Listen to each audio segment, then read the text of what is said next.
The mission was considered minor, a breach along the outer veil, a weak seam where unformed entities pressed against reality's edge. Nothing strategic, nothing symbolic, a standard field stabilization. That was why they were sent. Newly paired units were always tested on Lumpact assignments. The testing chamber opened into the fracture zone, like a wound in the sky. Energy bled through in uneven pulses, distorting gravity and sound. Fragments of unshaped matter drifted in slow, uncertain spirals. Aurelian moved first. He didn't hesitate. The instability folded him immediately, currents dragging toward the rupture.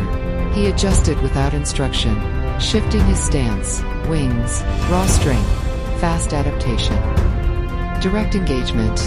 Behind him, Serafini entered without a sound. She didn't step forward, she stepped sideways. Her eyes moved, first tracing motion.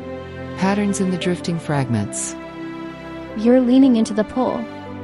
She said calmly. I know. You don't need to overpower it.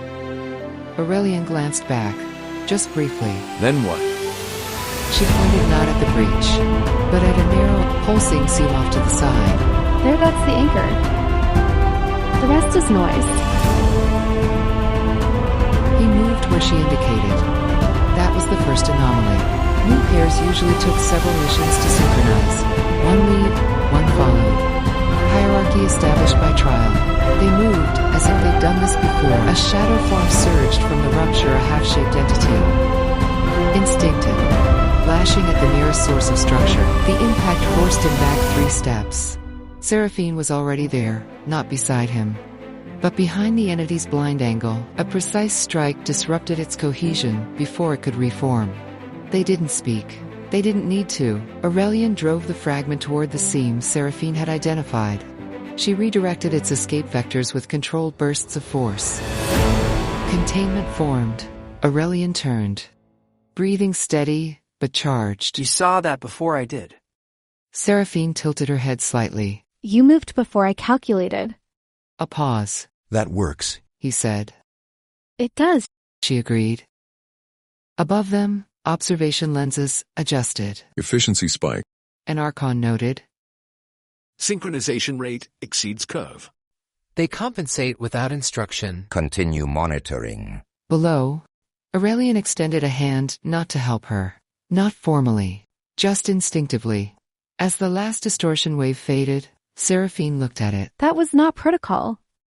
She hesitated a fraction of a second too long. Then she took it, only to steady herself, only for a moment. But in the record, a new notation appeared.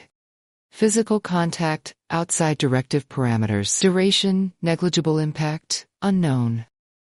They released immediately. Neither mentioned it. As they exited the fracture zone, the field lights settled back into calm alignment. Aurelian glanced at her once. Not with curiosity, but recognition. We're better together. He said. Seraphine didn't answer right away. Yes. She said at last. And far above, in systems designed to predict everything, a small deviation entered the model. It did not look dangerous. Not yet.